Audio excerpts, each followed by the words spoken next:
Wow! Welcome back to the Realm. Let's go fast. Old Big Mek here, and you get to been arguing online about tactics and wanting old Big Mek's take on it. So let's go. Now, if you're talking about tactics all the time as an orc, you might not actually be an orc. You might be an umi, but there is some tactics from Gork and Mork. So listen up. Here's the thing: if you're fighting somebody and they got lots of DACA, you need to go in there and crump them. If you're fighting somebody and they got lots of crumping, you got to go out there and you got to DACA them. All right, that's it. I laugh because it's a meme, but honestly, it is true. And we are going to talk about that and more on today's video, which is all about beginning tactics for Warhammer 40,000 and kind of how to build and pick your army. Now, a lot of this is going to be very orc-centric, just because that's what I have around here most of, but it does apply to just about every army. Just change out the name of the units I'm saying with whatever units are in your army that do the same role on the battlefield. So let's get into it. First, a little side quest. Warhammer 40,000 10th and a half edition, as of this recording, which is December of 2025, is basically Magic the Gathering with extra steps. It is a whole lot of rules documents, stratagems, detachments, special rules, abilities, and things that stack. And to play this game uber competitively, if you're going to go to a grand tournament or something like that, you have to min-max all these things and become a stats champion with all of these special rules.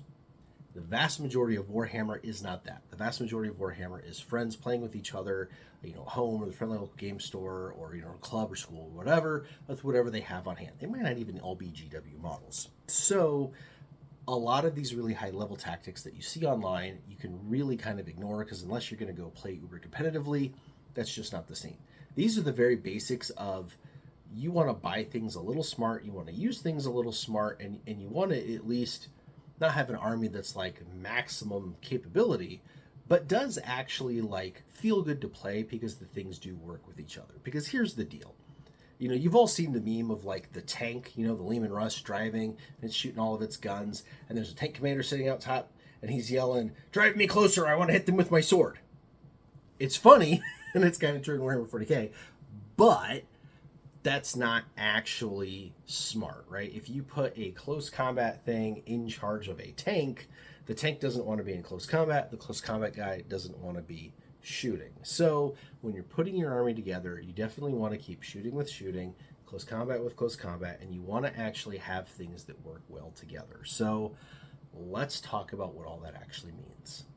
Now, back in the day, in older editions, this was actually a lot easier. You see, back then we had this thing called the Force Organization Chart. And the Force Organization Chart was literally this chart that showed you what units you could take. And I don't mean like individual units, but types of units. There were troops, headquarters, elites, fast attack, and heavy support.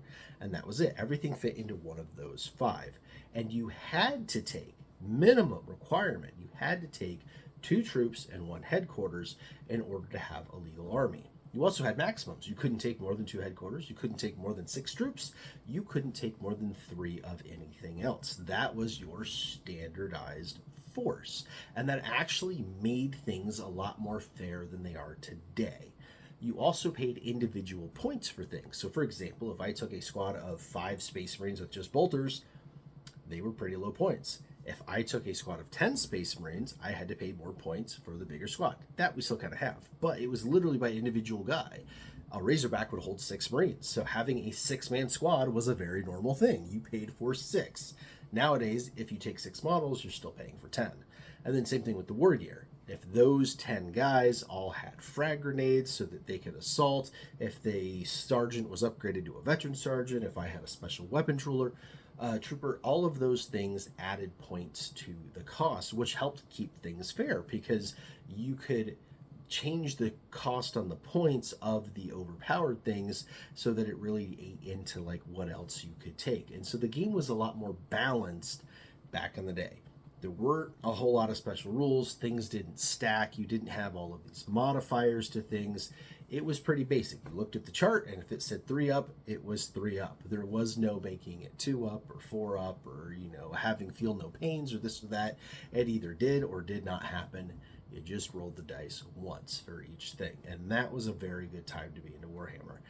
Nowadays, it is very different, which means that when you go to build your force, it's very different. It's unlimited now. If you wanted to take all tanks, you can. If you want to take all bikes, you can. If you want to take all flyers and one commander, you can. Which, you know, on the one hand, like coming from the fluffy part of your brain where that's all about making really cool armies, you're thinking, oh man, this is rad. I could like do whatever I want. But the actual playing side is not so great because it means that you're missing out on Battle Line, which is the new version of troops that can't do things in the missions, which are the new ways of winning, not just crumping your opponent. And then, like, it just things get very unbalanced very fast. So you do need to think about the balance of when you buy and build up your army.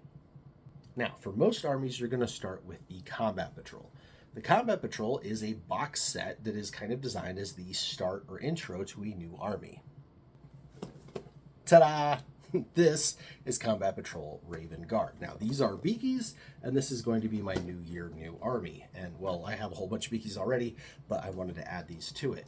And this is actually a really good Combat Patrol and a really good kind of microcosm of what I'm talking about. You see, this squad right here is assault intercessors with jump packs, and they're a great unit out on their own. They can jump around all over the board, they can go fast, they can hit things, but it's kind of hard for them to really push through something because at the end of the day they still are just 5 regular Marines. This is a captain with jump pack. He's got a lot of power. He gets in close combat with something, he can really do a lot of damage. He has access to stratagems, he's got access to enhancements, which are, you know, special rules for him, maybe special war gear. He commands the army, so he does all sorts of fun things if he's your warlord. But he doesn't have a lot of survivability all on his own. But he can join this squad. And now the 6 of them together, those bonuses, those pluses, synergize with each other. These 5 guys make him more survivable, because now the enemy has to chew through all 5 of these guys before they can get to him.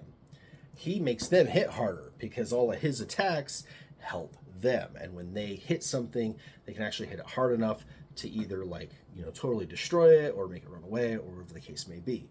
So putting them together is synergy and really makes them work well. And the fact that they're both in the box together is fantastic. The old Orc Combat Patrol famously didn't have that. It had 20 Orc boys in it, and then the war boss was in mega armor, and that war boss could not lead those boys. Doesn't work very well. The new one does work. It's got 20 beast snaggas and a beast boss on foot. You have the beast boss lead the beast snaggas. They work okay. It's not the greatest combat patrol. There's nothing wrong with beast snaggas. I love beast snaggas. They get a bad rap online. People think that they are snake bites, which are backwoods orcs that, you know, use slingshots and bows and arrows, and nothing could be further from the truth. Beast Snaggas is the new name for Scarboys. Scarboys are orcs that are bigger, tougher, meaner, covered head to toe in scars, and covered, most importantly, with cyborg enhancements. Kind of like me. For those of you that don't know, I've got 3 titanium rods in here holding my wrist together. Anyways, these cyborg parts, these cybernetic parts, make them tougher and harder to kill. And that's why beast snaggas have a feel no pain, which is after they die, you roll an extra dice and they just stand back up and don't care, which is really, really awesome. And that is modeled on the actual miniatures. They are covered in these cybernetic parts, which is really cool. But the reason why I said don't really get it is, as the combat patrols go, it's kind of one of the worst ones. You only get 3 units, you're not saving a whole lot of money, and it's been out for a really long time. You could just kind of do a little better. And that's kind of where, a little bit of a side quest again on this video. For those of you that don't know, 11th edition Warhammer 40k is coming out in about 6 to 7 months, summer of 2026. And orcs are going to be the antagonists in that edition. So all the rules are going to change, and we're going to get all new miniatures and a new combat patrol, etc., etc., yada yada. And I've had a lot of people ask me to like put out a orc specific video on what to get now and whatnot, but it really doesn't matter, and I've already done one. I'll link it up there. And it's called 5 model or units to buy now and 5 units to skip. That holds true, and I talk about all the reasons in that video. Just follow that. Honestly, it is still 100% relevant even all these months later, and I believe it will be 100% relevant all the way up until when that edition actually drops. So again, we are focusing just generically on putting your army together, regardless of whether or not you are an orc. Now, the other thing that this combat patrol shows is a vehicle. Vehicles are what makes Warhammer 40k 40k. All right, so we've covered combat patrols, which, again, usually the way you start, you definitely want to do some research depending on which army you're working on, because not all combat patrols are created equally. Deathcore of Creek. Yeah, you know, if you can get a box that is a good start, go for it. And then from there, what to buy next really comes down to you and what you want. There are a million detachments and a million ways to play Warhammer. If you are into, you know, tons and tons of vehicles, then by all means go for them. Because again, that is what makes 40K 40K. What do I mean by that? Well, there's a lot of alternatives out there. There's, you know, one-page rules and stuff like that to play 40K. There's completely different games like Trench Crusade. There are, you know, totally other game systems that are different scales and stuff. But what makes 40K this 600-pound gorilla in the room is that it has vehicles, and that those vehicle models are very, very cool. They are also the secret sauce to winning your games. You see, vehicles can do way more damage than most infantry squads can, and they can take way more damage than most infantry squads can. So these guys end up being the linchpin of what your army actually does and does not do on a tabletop, especially as you get more competitive. Now, there's something to be said that, you know, the smaller your game, the more important a vehicle becomes. And at a full 2,000 points, you are going to have lots and lots of vehicles, and so is your opponent. But truth be told, the vehicles from a gameplay perspective don't matter as much as they do from a hobby perspective. You see, when you are building and painting miniatures for a hobby like Warhammer 40K, every game has infantry or infantry-sized figures. Even things like the new, what's the big stumpy robot game?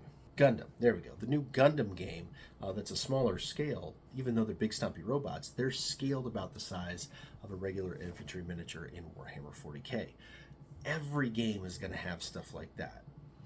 But not every game is going to have vehicles. And so what it comes down to is you want to pick an army that has both vehicles and infantry that you enjoy. If you really like painting tanks and collecting tanks, but you really don't like basic humans, Imperial Guard is not the answer for you. You need to look at one of the other armies. If you really like hordes and hordes of, you know, little shivering guys, and then maybe like some big monsters, maybe you should look at something like Tyranids or Necrons instead of something like Imperial Guard, right? So definitely picking the aesthetic that works for you is more important than anything else, because here is the secret, and you can see from the dust on this guy that I mean what I say. If you really like something, you are far more likely to paint it and put it on the tabletop than if you don't like it, even if it is technically good. I've owned this guy since the day it came out. There was a hot minute, this particular unit was extremely powerful on the tabletop in certain detachments, specifically the ones that my particular Space Marines are built for, which means I could have been playing games with him and using him to dominate the battlefield. The problem is, I don't think he's very cool, because he doesn't have a power fist or any kind of close combat thing. He just has long range weapons, and well, he's just not cool enough. And when you're just not cool enough, you don't get built and painted. You sit on a shelf and collect dust. And if you don't get built and painted, you don't get played. And here's the thing. Experience matters way more to these games than the actual raw rules do.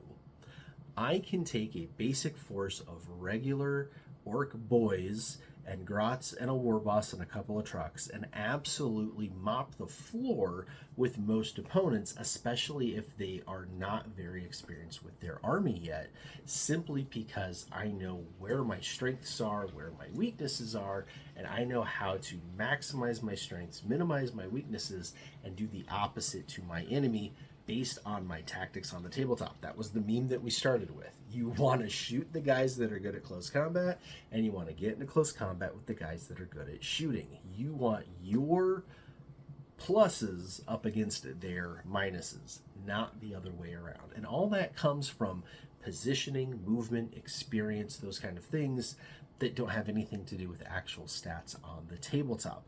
It doesn't matter how good of a unit you have. If you've stuck it on the wrong spot on the tabletop and it can't see anything to shoot at it, you're not going to shoot anything off the board. If you've got it stuck in the wrong spot and it's screened and it can't get into close combat to, you know, kill the enemy monster or whatever, It doesn't do you any good having that amazing stat line or all of those stratagems or all of those magic cards. What matters is getting the units on the tabletop and using them. And my number one piece of advice for that is that simple. Buy the units that you like because you will learn them, and as you learn them, you will get good with them.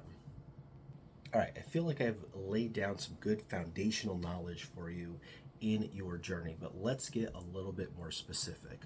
Let's say you're going to start an army, you've bought some things, you need to know where to go from there. So, if you've got a couple of units of troops and you've got a leader, maybe you've got a vehicle or an elite unit because you started with a combat patrol, what you need to do next is look up your specific army online and find advice on which other units coincide with those. So, the squads that you have, what leaders go with them. The leaders that you have, what squads are best to go with them.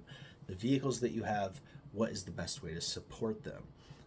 If you've got other things in your collection and you're not sure what to do with them, research those specific things and see if there's anything that complements them on the tabletop. Here is an Orky example for you. If you like big stompy robots and you have a dreadnought and he's got a bunch of weapons on him with range shooting, he's not going to shoot the greatest because that's how orcs are. And rather than, again, dealing with all the magic deck that is stratagems and enhancements and whatnot, what you should do is go out and get yourself a little mech. Now see, what this little guy does is he follows around your vehicle on the battlefield and he can fix it. So as it gets wounded, it'll help him survive, but also he makes it shoot better. That's what I mean by good synergy. So even though I'm into big stompy robots and not necessarily little dudes on foot, adding one little dude on foot, even if he's not my most favorite, so that I can play my most favorite, is definitely going to help me keep my most favorite thing in the fight. Those are the kind of things that you need to be researching for your individual army. And here's another little piece of advice. Don't ignore the little guys. This right here is a grot.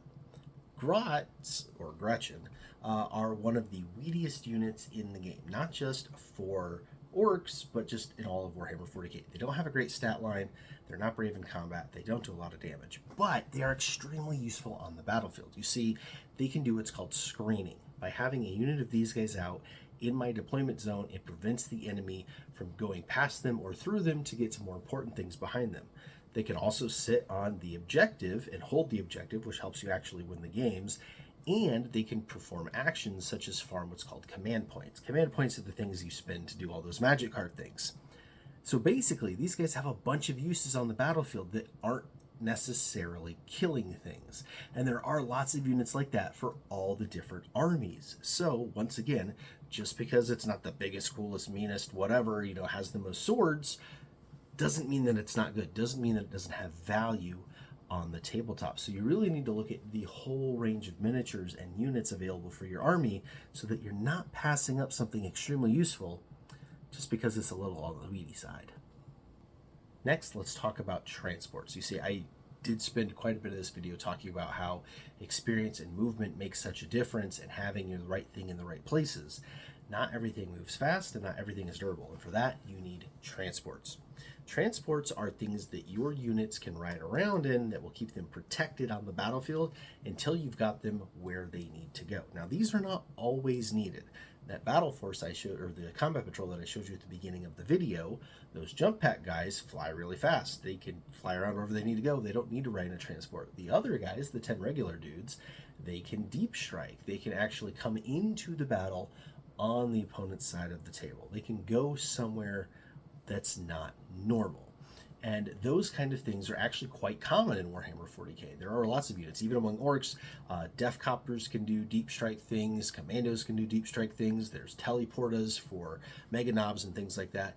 There's all sorts of ways. Storm Boys have jump packs. They run around really fast and do things like that. But for your regular bog standard infantry, when you've got your regular commander with his regular squad that he's leading and they go a little slow and they don't have any tricks up their sleeve to get to where they need to go on the tabletop, that's when you put them in the transport. You see, the transport is like the tank, is like the vehicles, like the dreadnought we talked about earlier. It's bigger, it's tougher, it's harder to kill, it even moves a little faster, And this will help protect your squad through the battlefield until you get them where they need to go. Then the squad can get out, do their squad things, and this guy can go somewhere else and do something else. So don't ignore your transports. Now, Warhammer 40k is in a funny spot in 10th and a half edition for multiple reasons. And one of them is right now, not every army has transports that are useful for the whole army. What do I mean by that? Well, you see, Beast Nagas have this thing called a kill rig, it's up there, that only they can ride it, and no other orcs, which makes no sense at all to orcdom. Space Marines famously had this issue with Firstborn Marines and Primaris Marines, and they wouldn't get in each other's tanks, although I'm being told that is mostly taken care of. And in orcs, we have this funny thing where the transport capacity changes depending on which armor your things are wearing, or whether or not you're a named character. And well, that can make it kind of funny or difficult to figure out how many people fit in here, because that answer varies. So just pay attention to those things to your specific army. But again, don't be afraid to pick up basic transport units. These are always a good buy no matter what army you're playing. If you play Tau, get a Hammerhead. If you play Orcs, get a truck. If you play Space Marines, grab yourself a Rhino. It's going to be useful at some point, trust me. And that brings us to our next type of unit, which is mounted. Now, mounted units is exactly that. They are an infantry thing that rides on top of another thing, usually a horse, although in 40k those are kind of hard to come by. You get all sorts of like demons and machines and motorcycles and squigs. And yeah, they still all work the same. Mounted means they're going to go faster than your infantry, but they are going to take up more space on the battlefield, and they are going to cost you more points. Games Workshop really likes to push these. They are honestly in a very, very awkward spot. You see, the problem is if you were to play full fat 40k competitive using the missions and all that stuff, the actual battlefield is prescribed to you. It is all L-shaped runes for terrain, and where they are on the battlefield and how far apart they are from each other is all laid out dimensionally in those decks, meaning you have to play on that board. And that board is very, very tight, especially for mounted units. The thing is, you can't daisy chain models. So if you have 6 models in a unit, you can't have them all go in a line. Each model has to be within a certain amount or a certain distance of 2 other models, meaning you're going to end up with a bike at the front and then 2 and 2 and then a bike at the back, so that everybody is within unit coherence of at least 2 other guys. And when you do that on the battlefield and you stay more than an inch away from everybody else and all this other stuff, it gets really complicated really fast. And especially as you get into larger units of mounted things or mounted things on larger bases, it can become really clogged up really, really fast. So I tend to tell newer players to stay kind of away from mounted units for a while until they get a better handle on the game. You're much better off going with something with jump packs that can fly around, or something sneaky that can come behind the enemy lines, or just something regular that you could put in a vehicle and go. Now, if you are ready for mounted units, by all means go for it. They are some of the most fun things to build and paint because they are, well, kind of different. It's not quite an infantry, it's not quite a vehicle, and it's something else entirely, and that variety is a whole heck of a lot of fun to collect. But yeah, actually playing it on the battlefield can get quite tricky quite fast, so I wouldn't necessarily lean into it and make like an all bike army or something like that right off the bat, unless that's what you're really, really ready for. All right, and the last thing I want to talk about is actually rules and additions. This is probably a great topic for a whole nother video, but basically Warhammer has additions, and in those additions the whole rule set changes for the game itself. Not always, and sometimes those changes are very incremental, and sometimes they're wholesale, throw the whole book out. But every time those changes happen, it fundamentally changes the way the game is played and the way that you put together an army rules-wise. It does not fundamentally change the way that you collect, build, paint, and play an army. If I have a unit of knobs led by a war boss riding around on a truck, I can do that in 2nd edition, 3rd edition, 4th, 5th, 6th, etc., all the way through 10th. It doesn't matter. Yes, the points will change. Yes, the way that you particularly use them on the battlefield, whether or not they get out of the truck before or after it moves, things like that will change. But the actual physical miniatures do not change. The only time you need to worry about miniatures changing is when new ones are coming out that are going to replace ones that are already out there. And that only matters if you really care about the new ones in that kind of manner. Now, my personal collection is a smorgasbord. I have got things that are metal that have been kicking around since second edition that are literally, old enough to drink and then some. I've got things that are brand new, and I've got everything in between. That's that army. My Space Marine army, everything is brand spanking new. I only like the Primaris stuff, and I kind of pretty much only like the Phobos things because I'm really weird that way. But yeah, suffice it to say, that particular army, I much prefer newer things, but an older jump pack unit is fine. I just prefer the new ones. So when it comes to the models, that's again why I say buy and build what you like, because even if a new thing comes out, if you like the new thing, you'll go buy the new thing. If you don't like the new thing, you still have the old thing that you still like. And as long as that thing is still playable on the battlefield, you will keep playing it. And that part is really cool. I've got some of the things in my Agents of the Imperium army are positively ancient, but I think they're really cool, and I can still use them and play with them, and it doesn't matter what the new models are because I like the old ones. And as long as they're on the right side base, they're good to go. And even that doesn't really matter all that much outside of like a grand tournament or something. So instead of worrying about what the rules changes are going to be or what the points changes are going to be or whether or not these units are going to interact with each other, what you should worry about is, do I like this model? If the answer is yes, you'll figure the rules out and you'll make it work, because that model is what you want to put on the tabletop, and that is the whole point of this game. If you just wanted to min-max things all the time, you could just go play magic cards and skip the whole building and painting process. That's just what it comes down to. So hopefully that helps you see the light and come over here to the hobby side where we've got beer, pretzels, rolling dice, and having a good time instead of being stressed out. All right, that's going to do it for this video. Thank you so much for spending some time with me. If you really liked what you saw, I would appreciate the thumbs up down below, or if you didn't like it, give me a thumbs down. Either way, it engages the almighty YouTube algorithm, which really helps the channel grow. You'll notice that there were no sponsors in the channel because I don't do that kind of thing. The only sponsorship you are ever going to really hear about is from one of my friendly local game stores or something of that nature, and then from my own web store, which is theredonesgofaster.com, where you can buy all of the gear that old Big Mek wears in these videos made by real artists. No AI slop here. This shirt and hat are both designed by BenBam. We've got other ones that are designed by Velgarn. Myself did all the red squig stuff, and then on and on from there. So go check out our web store. That's what really supports the channel. You could also join YouTube with a channel membership, or come over to our Patreon and join there. They're both $5 a month, but they have different benefits to them. Here on YouTube, you get to see the videos before everybody else, so they kind of go live as soon as they go live. Everybody else has to wait till midnight. You also get the super chats and all that stuff when we do the live streams every Monday. And then on Patreon, I do the behind the scenes stuff. You guys kind of get like exclusive videos. Think about like fireside chats and things like that. You also get polled for like what to do next, or what contests, or even the actual merch is going to be. For example, which designs, what colors, things like that. So there's definitely value in doing both. But yeah, if you want to support the channel, those are the ways to do it. I'd super appreciate it. But even just watching the video, share it with a friend, uber appreciated. All right, that's going to do it for this one.